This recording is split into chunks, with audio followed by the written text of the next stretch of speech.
ang kahihinatnan ng masama at mabuting tao. Huwag kang mainis o mainggit man sa masasama, dahil tulad ng damo, sila'y madaling matutuyo, at tulad ng sariwang halaman, sila'y malalanta. Magtiwala ka sa Panginoon at gumawa ng mabuti. Sa gayon ay mananahan ka ng ligtas sa lupaing ito. Sa Panginoon mo hanapin ang kaligayahan, at ibibigay niya sa iyo ang ninanais mo. Ipagkatiwala mo sa Panginoon ang lahat ng iyong ginagawa. Magtiwala ka sa Kanya at tutulungan Kanya. Ihahayag niya ng malinaw na ikaw ay matuwid at makatarungan, kasing liwanag ng sinag ng araw sa katanghaliang tapat. Pumanatag ka sa piling ng Panginoon, at matiyagang maghintay sa gagawin niya. Huwag mong kaiinggitan ang masasama na gumiginhawa, kahit pa magtagumpay ang masasamang plano nila. Huwag kang magagalit. Pigilan mo ang iyong puot.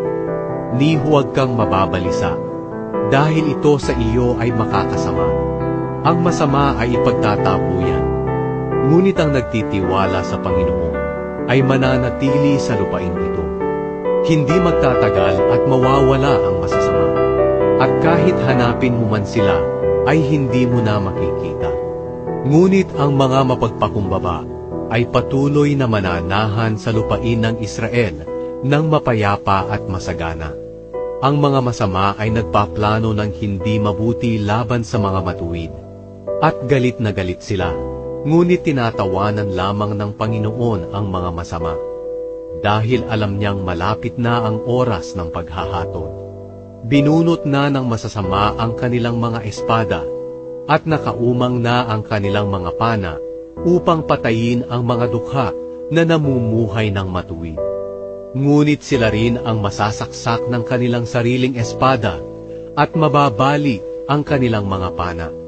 Ang kaunting tinatangkilik ng matuwid ay mas mabuti kaysa sa kayamanan ng masama, dahil tutulungan ng Panginoon ang matuwid, ngunit mawawalan ng kakayahan ang taong masama.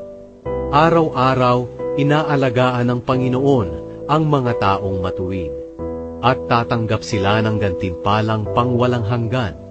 Sa panahon ng kahirapan, hindi sila malalagay sa kahihiyan. Kahit sa taggutom, magkakaroon pa rin sila ng kasaganaan. Ngunit ang mga taong masamay mamamatay. Ang mga kaaway ng Panginoon ay mamamatay tulad ng bulaklak. Sila'y maglalaho na gaya ng usok. Ang taong masama